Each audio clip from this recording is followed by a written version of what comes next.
آپ کے مانگنے کا طریقہ یہ ہو کہ اے اللہ میرے لیے جو بہتر ہے مجھے وہ عطا فرما۔ میں انسان ہوں اور میری آرزوئیں اور خواہشیں بھی بہت زیادہ ہیں، میری کمزوریاں بھی میرے ساتھ ساتھ ہیں، اور تو پروردگار مطلق ہے۔ میں بہت دست بستہ انداز میں عرض کرتا ہوں کہ مجھے کچھ ایسی چیز عطا فرما جو مجھے بھی پسند آئیں اور میرے ارد گرد رہنے والوں کو، میرے عزیز و اقارب کو بھی پسند ہوں، اور اس میں تیری رحمت بھی شامل ہو۔ کبھی کبھی ایسا لگتا ہے جیسے ہماری دعائیں قبول نہیں ہو رہی، جیسے وہ ہمیں جواب نہیں دے رہا۔ ایسا نہیں ہوتا، وہ ہماری سب دعائیں سنتا ہے، بہت غور سے، بہت پیار سے، ہماری ہر پکار پر ہماری طرف دوڑتا چلا آتا ہے، اور ہماری ہر دعا کو اپنے پاس سنبھال کر رکھ لیتا ہے، کیونکہ وہ بہتر جانتا ہے کہ کسے کب اور کیسے دینا ہے۔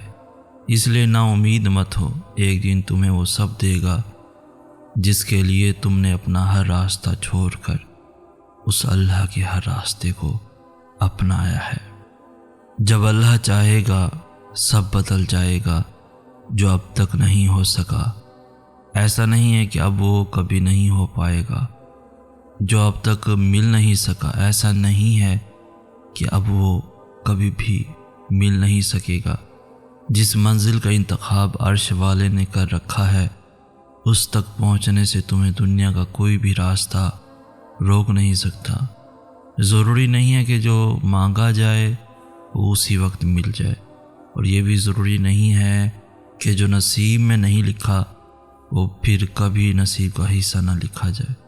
بس یہ ساری وقت کی ترتیب ہے، سب کچھ اللہ کی منصوبہ سازی ہے۔ تمہارے سوچے وقت کے مطابق نہ صحیح، مگر جو بھی ہوگا تمہاری رضا کے مطابق ہی ہوگا۔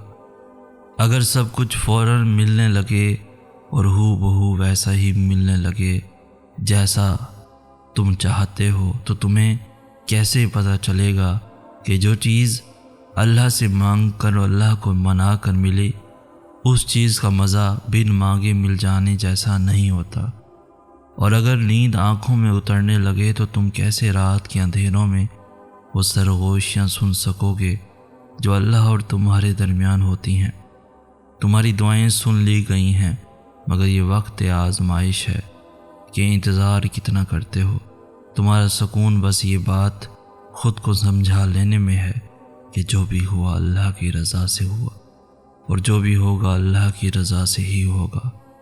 تو اگر دل کو حقیقت پر منانا مشکل ہو گیا ہے تو اس کو منا لو جو حقیقت کو بدل سکتا ہے، اور اس کو منانے کی ایک ہی تدبیر ہے: دعا، صبر، یقین اور انتظار۔ ہر چیز کو کسی نہ کسی مقصد کے تحت تم سے وابستہ یا پھر تم سے دور کیا جاتا ہے، اور وہ مقصد تم کبھی نہیں جان سکتے۔ تمہیں اتنا یقین رکھنا ہے کہ وہ مقصد خدا ہے، اور جو وہ جانتا ہے وہ تم کبھی نہیں جان سکتے۔ بس مطمئن رہو کہ جس کے ہاتھ میں تمہارا نصیب ہے وہ معجزوں کا بادشاہ ہے، اور اس سے بہترین کوئی مصنف نہیں۔ وہ کہانی کا ہر رخ جب چاہے جہاں چاہے موڑ سکتا ہے، وہ نصیب کا ہر لفظ بدل سکتا ہے، اور زندگی کا ہر پہلو تمہاری چاہت کے مطابق بنا سکتا ہے۔ تم اس کی مان لو، وہ تمہاری مان جائے گا۔ غلط سوچتا تھا میں، بد نصیب تو وہ ہوتا ہے جس کے دروازے پر محبت روز 5 دفعہ ٹھہرتی ہے اور وہ اس محبت پر اپنا دروازہ بند کر دیتا ہے۔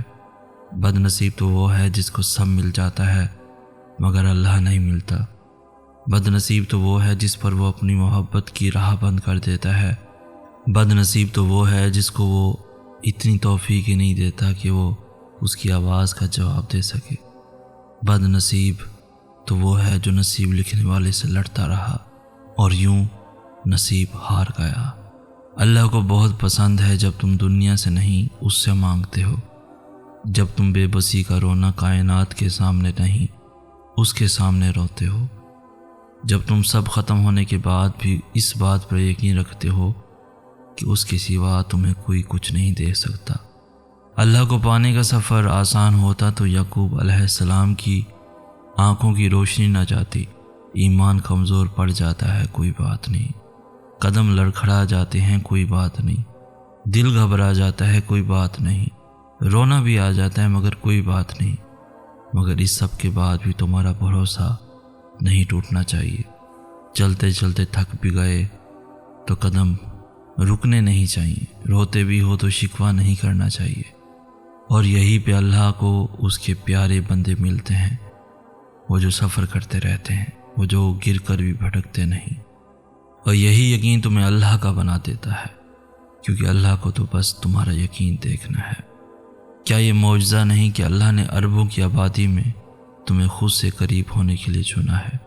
کیا یہ معجزہ نہیں کہ اللہ نے اس غافل دنیا میں تمہیں سجدے کے لیے چنا ہے؟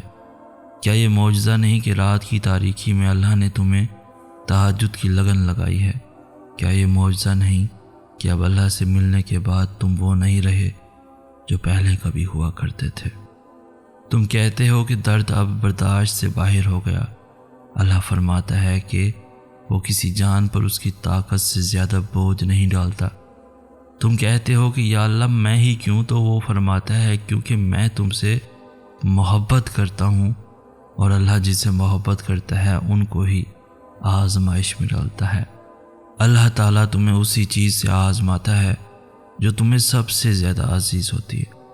وہ تمہیں تمہاری من پسند چیز کے ہاتھوں بے بس کر دیتا ہے، اور پھر وہی بے بسی تمہیں سجدہ کرواتی ہے، اور تم اپنی فریاد لے کر جب اس کے آگے خالی جھولی پھیلاتے ہو تو وہ تمہیں نوازنے کی ٹھان لیتا ہے۔ ناممکن اللہ کے لیے کبھی بھی کچھ نہیں ہوتا، وہ ممکن تمہارے لیے بناتا ہے، اور پھر تم جب مانگنے کا تسلسل نہیں توڑتے ہو نا، تب وہ بھی تمہیں دینے کا وسیلہ بنا رہا ہوتا ہے۔ تم اپنی مرضی سے دعا نہیں کرتے ہو، بلکہ اللہ تمہارے دل میں دعا کا خیال ڈالتا ہے، کیونکہ وہ تمہاری چاہت پر بہت پہلے سے راضی ہوتا ہے۔ آزمائشیں تو بس ایک بہانہ ہوتی ہیں، بس تمہارے ہاتھوں کے دعا میں اٹھنے کی دیر ہوتی ہے اور نصیب موڑ دیا جاتا ہے۔ کبھی کبھار ایسا بھی ہوتا ہے کہ جب ہم جائے نماز پر اللہ سے مانگنے کے لیے بیٹھتے ہیں تو نہ آنکھوں سے آنسو نکل پاتے ہیں، اور نہ ہی زبان سے کوئی بھی دعا لفظوں کی شکل میں کہی جاتی ہے۔ بس عجیب سی کیفیت ہوتی ہے۔ دل تو تب چیخ چیخ کر کہہ رہا ہوتا ہے کہ یا اللہ اب آپ کی کون کی ضرورت ہے، لیکن لب اس درد کو بیان کرنے سے قاصر ہوتے ہیں۔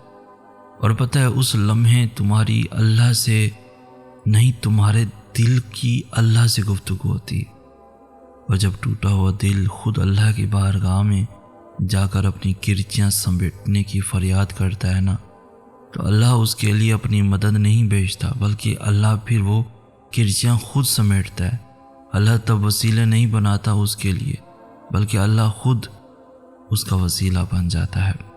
تمہاری یہ خاموشی اللہ کے ہاں بہت زور کا شور مچا دیتی ہے، اتنا زور کا کیا آسمانی خلق اس چپ کی آواز سے چونک اٹھتی ہے، اور پھر وہ ساری خلق اللہ سے تمہارے حق میں دعا کرتی ہے اور فریاد کرتی ہے کہ یا اللہ یہ جو درد سے تڑپ رہا ہے اسے شفا دے دے، اس کے لیے کن فرما دے۔ جب آسمان تمہاری آواز سے لرز اٹھتا ہے تو سوچو اس رب کی کیفیت جس نے فرمایا ہے کہ میں شاہرگ سے بھی زیادہ تمہارے قریب ہوں۔ سوچو تمہاری جس خاموشی کا شور عرش تک پہنچ سکتا ہے، اسے کیا تمہارے دل میں رہنے والا اللہ نہیں سن سکے گا؟ وہ سب سنتا ہے، وہ سب جانتا ہے، تب بھی جب تم کہتے نہیں، اور تب بھی جب تم کہنا نہیں چاہتے۔ وہ دھڑکن ہے اور وہ دھڑکنوں کی ہی سنتا ہے، پھر ایسے معجزے کرتا ہے کہ دل پھر سے جی اٹھتے ہیں، دھڑکنیں پھر سے بحال ہو جاتی ہیں، اور ویران آنکھیں شکر سے بھر جاتی ہیں، پھر کرچیاں بھی سمٹ جاتی ہیں اور شفا بھی مل جاتی ہے۔